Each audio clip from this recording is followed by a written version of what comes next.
talk to you about the various stages of the African American experience. That is, how African American music developed from the continent of Africa and indeed how it spread throughout the world. Yes.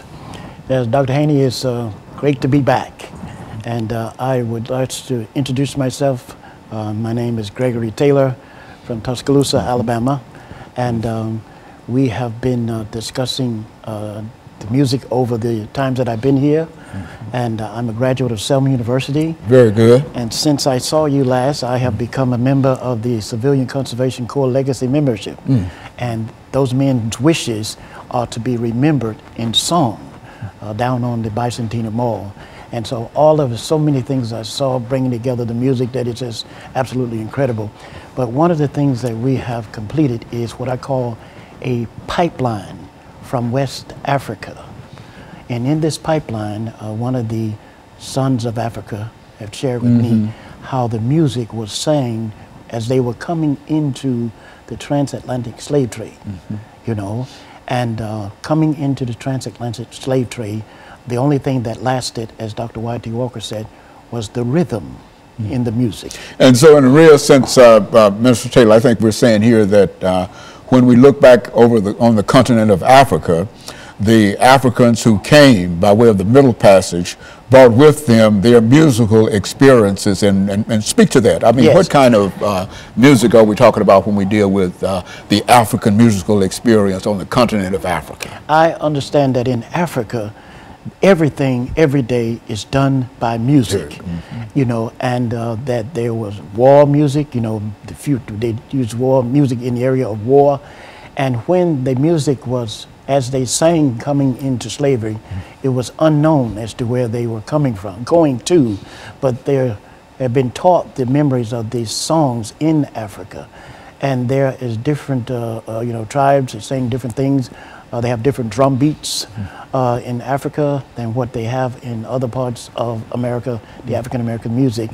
And it is basically those things, but what is most interesting is coming into the transatlantic slave trade and how horrible and difficult that was. But the only thing that lasted, again, was the rhythm. And when Booker T. Washington came back from Africa to America, he said that the children of Africa in the southern plantations have a note of sorrow in their music that you don't find in other African American music in the country of America. And No, go on. And Okay. this is the great Booker T. Washington, Yes. founder of Tuskegee, Alabama. I mean, Institute in Alabama, the Yes. school that you probably know well. Yes. But go on and Yes. speak it. Okay, and he said that the children in the southern states, we have a note of sorrow in our music. And it's really not understood in a lot of other African American communities in America. And it's one of the reasons for conflict in terms of music. Even here today in the area of music, you have disconnects where if they could bring the music together, it would do so much to help heal the country. One of the radio hosts at WHBB, Randy Williams, he said that if the African American community respected the power in their music, it would do a lot to do away with the violence that is going on today. And in the church that I came up in Alabama, we were taught the old spirituals before we got the scriptures. And this way it would always stay with you and that type of thing. You learn the scriptures through music, through song, in a real sense. Right, yes. We were, this is where Dr. Harvey, Otis Harvey would say, the old songs were born in the hearts of our ancestors in the fields. And they are our anchor in America and the means by which our ancestry passes from one generation to the next. And so what we're going to do, Minister Taylor, is to take our first commercial break. Sure. And then we'll come back and we'll give you an opportunity to talk about the African music as it will now appear in the New World. And of course, we'll be back with our audience following this very, very short commercial break.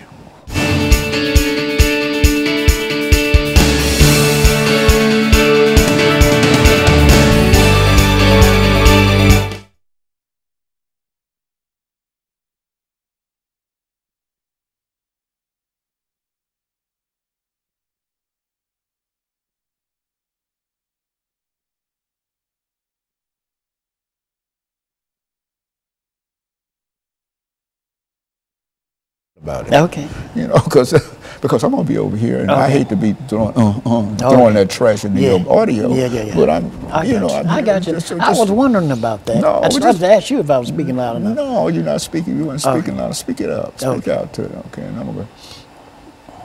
Let me set the tone for when it come back. We passed the... No, this is 6 minutes, and now we're getting into commercial. And then when I come back, this is 8 minutes. Okay, now will this be the transatlantic? No, we're in America now. Yeah, in America. Okay, slavery. Slavery, okay. Okay. Slavery, okay. Now I'm going to set the tone in terms of how I want you to speak and the I got you. Sound, you know. I got you. Because it's excellent information, but you seem to be holding it back and whispering to me, and I said, I don't know. But, it's been a long time. You're doing excellent. You're doing excellent. Because you got information. See, that's all it takes. You got information. Yes. If you don't have any information, then it's a real problem. That's right. But I know you got information because we've had you so many times before, and you're talking about it now. But I want you to sort of raise that level. Yeah, this is the area which I'm most acquainted with. Yeah. See, I've got 30 seconds. Okay.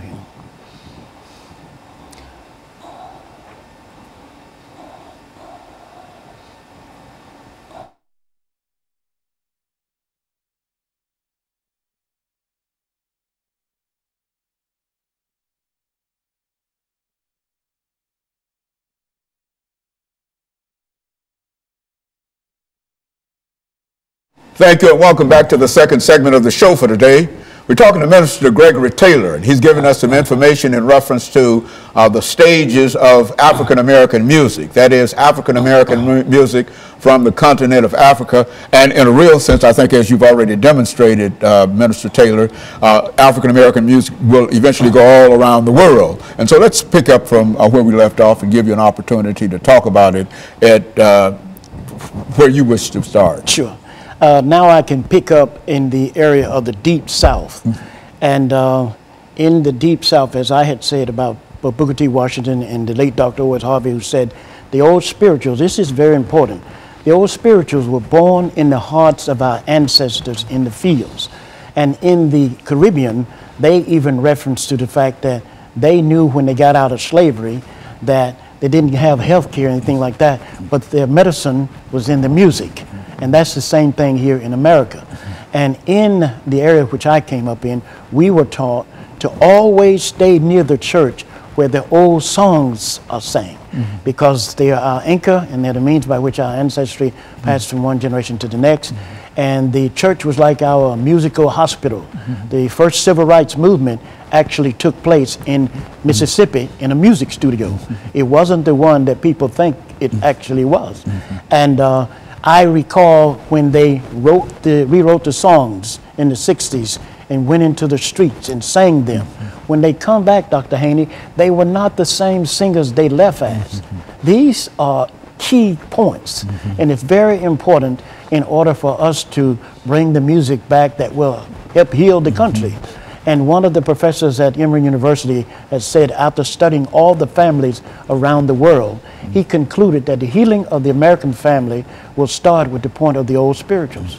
And the maestro here, I heard him say in a chemistry class at Vanderbilt University that there's a composer who wrote that one day music will play a great role in saving the world.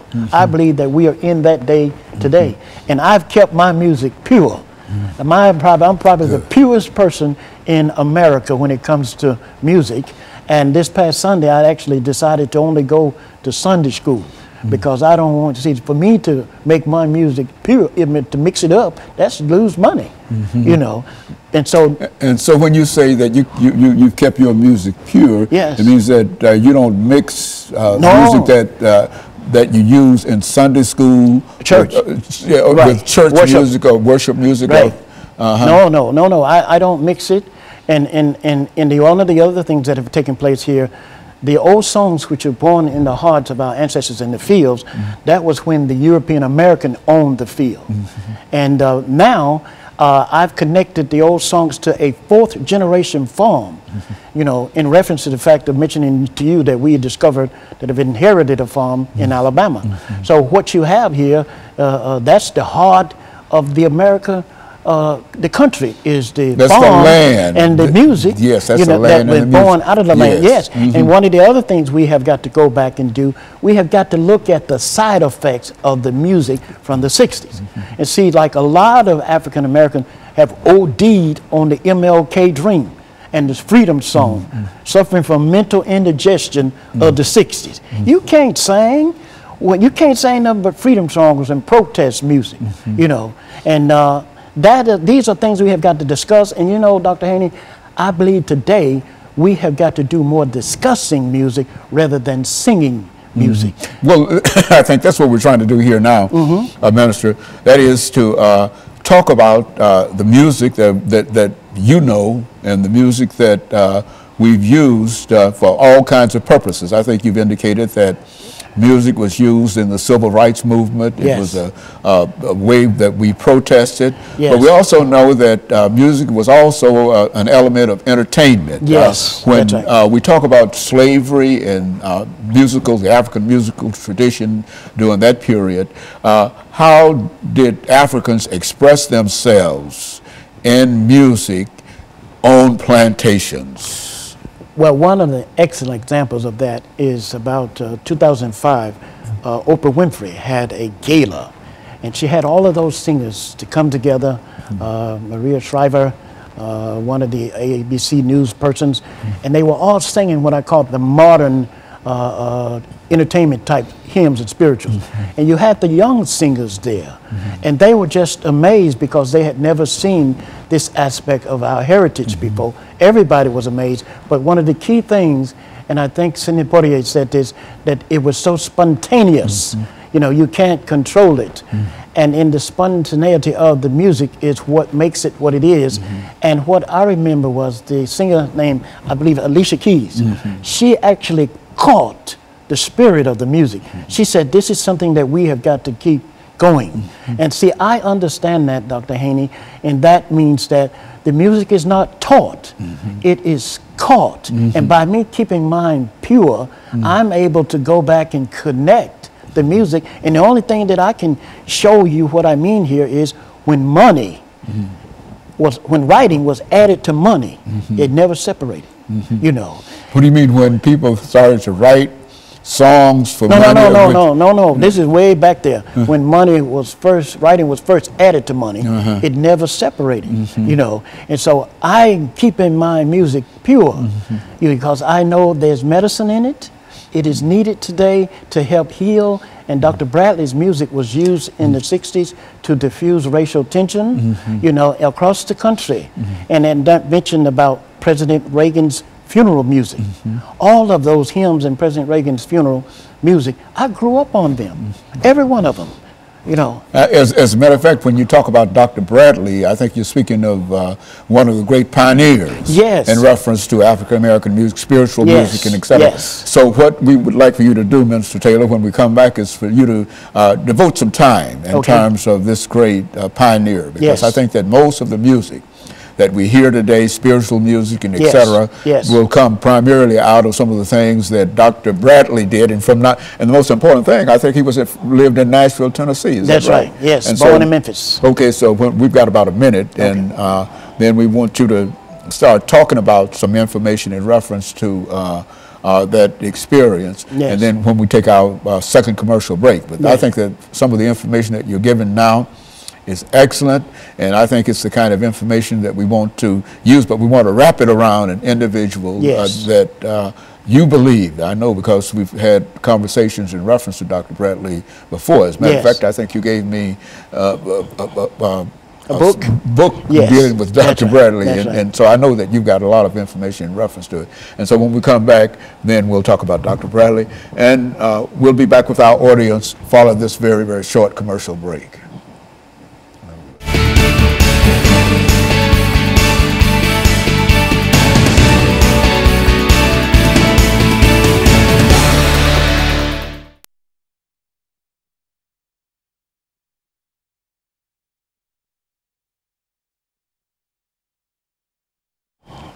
I missed it on. I didn't know where I was, but when you said a minute, I figured that I would try to run that minute out. And so here we come. Yes. Back with this 10-minute part, and so some enthusiasm, Okay. whatever in reference to Okay. you understand? Yes, understand yes, I got that? you. I got And, you. All and right. take command of this thing. We got it. This is your information. Okay. So I want you to start talking All right. about Dr. Bradley and Yes. his information. And We got so it. we've got 10 minutes. Yes, 10 minutes? Okay. 10 minutes. Okay. This is the last 10 minutes. Yes, the Okay. last 10 minutes of the Okay. show. you Okay. see. And just, just. Okay. And we'll come back. Okay. I'll introduce the topic again. Okay. And we use Dr. Bradley as an example Okay. of what music really is. Yes. You can talk about some of his That's right. experiences, That's how right. you knew him, or how Yes. people knew him, and what they Yes. said about him, and That's et right. cetera, going to England, and That's all, right. all of that kind Yeah. of information. Got 10 minutes to Okay. talk to him about. Okay. And this is going to be the highlight. I'm Okay. going to make this the biggest part Okay. of the discussion itself. Yes. This 10 minutes. You've given me some excellent information up until now. Thank you. I want you to know that.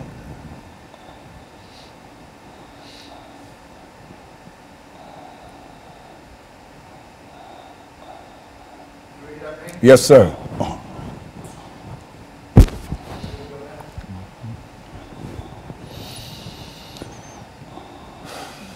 God is good. Man. Yes, You he know is. that. Yes, he is. Sure he is. He is.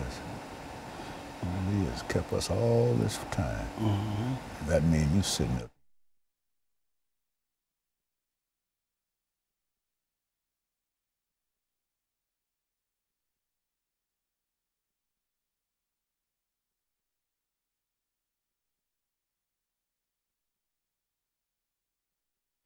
Thank you and welcome back to the final segment of the show for today. We're talking to Minister Gregory Taylor, and he's giving us some information dealing with the stages of the African-American musical experience from the continent of Africa throughout the world. And I think, Minister Taylor, we can pick up during this last 10 minutes Okay. and give you an opportunity to talk about one of the individuals Yes. that can bring in a large number of other names and et cetera Yes. that played such an important part in the musical experience. And this is Dr. Bradley. Yes. Talk about Dr. Okay. Bradley. I grew up with Dr. Bradley singing in Alabama. One of my friends who considered herself to be the #1 fan said he's an unknown superstar. Sang all over the world, sang in China, Paris, France, and we're getting his CD back into those different countries. His name is in granite on the Court of 3 Stars, just about 100 feet away from the Civilian Conservation Corps marble plaque. And what we are doing here, Dr. Haney, we are bringing together the music of Sir J. Robert Bradley to fulfill the wishes of the CCC camp men. And on that stone down there, it said that few men have the opportunity to touch as many thousands as those men did over the years. And also that they say at the end, if they see fit to remember us in song, they will consider that their ward. And I have to mention this gentleman too. His name is Charlie Fletcher in Cleveland, Tennessee. He was a CCC campman since about 96 years old. That's about the age my father would have been. But in reference to Sir J. Robert Bradley, it's all connected. And I have had the opportunity to meet architect Kim Hinton of the Bicentennial Mall. And the meeting was so important, Dr. Haney, that I went to visit his church to see what kind of music they were listening to. And that idea came from me reading about where when Sir Winston Churchill met Franklin Delano Roosevelt, he had them to play Onward Christian Soldiers because that was during war. And see, I am a child of World War II. My father was there, you know. And so all of these things were coming together, and the purpose of it is to help protect the country because I have inherited what it means to be safe and sound. And if I can't be safe, I can't be, you know. And but Dr. Bradley, music was used from the East Coast to the West Coast in order to diffuse tension.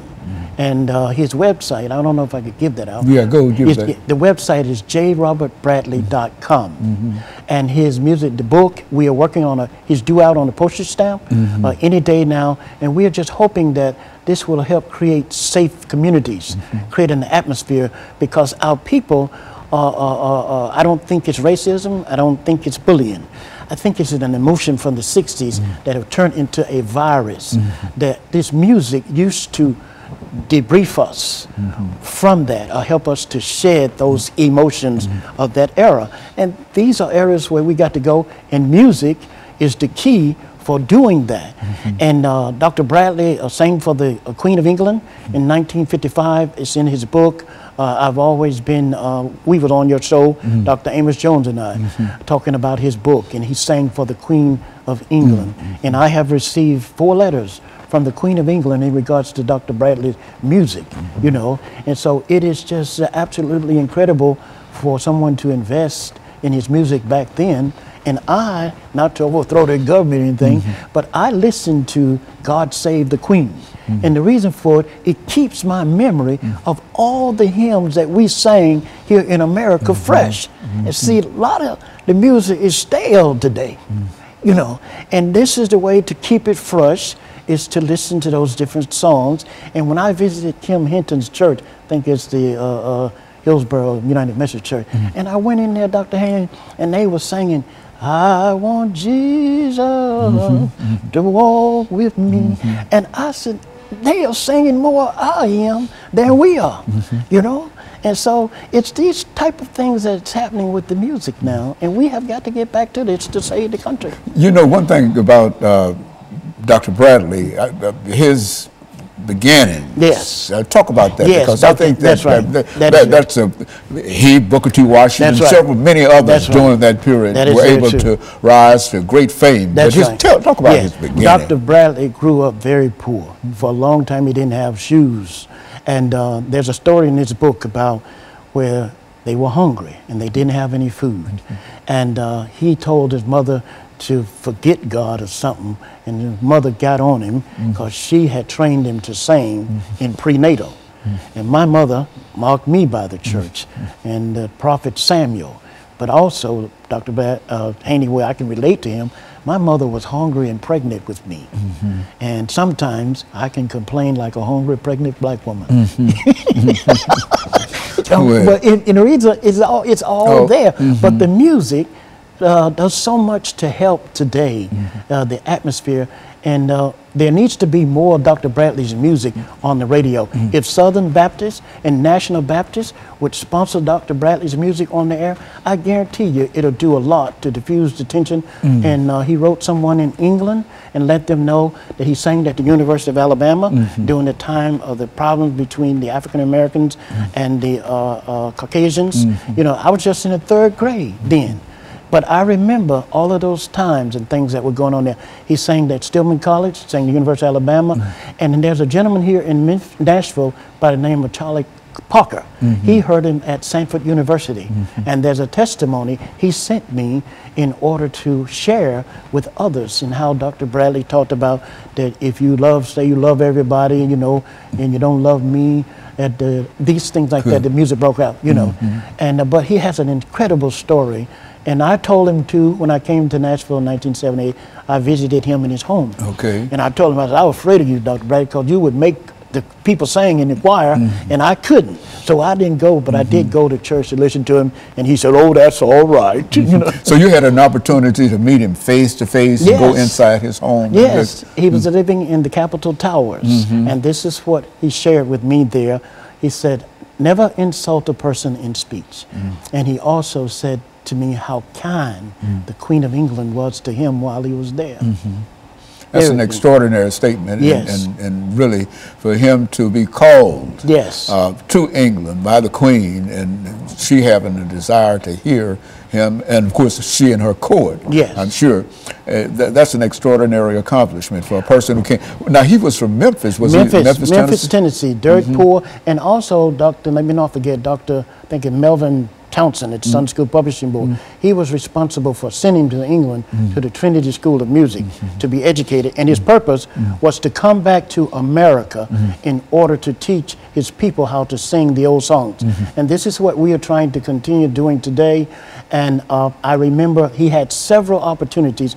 The man who was over one of the big radio stations or radio makers on would have taken care of him if he had stayed in England for the rest of his life. But he would let them know he had to go back because of how he was sent there. You know, and by us having kept the music pure, we were not allowed to leave the church and rewrite the songs to go into the streets to sing them. And therefore, that means my memory of his music is pure. And I grew up on a multicultural street. There were Koreans, Choctaw Indians, African Americans. My sisters were going to Africa, Stillman, and I met Africans then. So my whole life has been multicultural. And here recently, I mentioned to you, I discovered that just at 23, September 23rd, that my brother was Caucasian, you know, and that has caused me to realize, you know, that humorously speaking, Dr. Haney, I can be half Oreo, half apple, and have 8 colors, Crayola colors in me, because my father roots are from San Well, that was a common situation in a real sense throughout these periods. But when you discover it and you know actually what it is, it so helps you to better yourself and well as others, you know. It gives you a better understanding of everything in a real sense, and that life is really great. But life is real. That's right. So I think that's right. It's but true. But during this last minute, Minister Taylor, let me thank you for bringing back what we consider to be some excellent information dealing with the African American musical experience. And I think one of the most important things that I got out of what we were talking about here today is the ability of the certain kind of music to have a great psychological impact upon people, whether it's through singing or through choirs or whatever, and that music is very, very important. And I want to thank you in a real sense for bringing that information by, and I want to encourage our audience to tune in again next week for another informative edition of Comments. Thank you and good morning.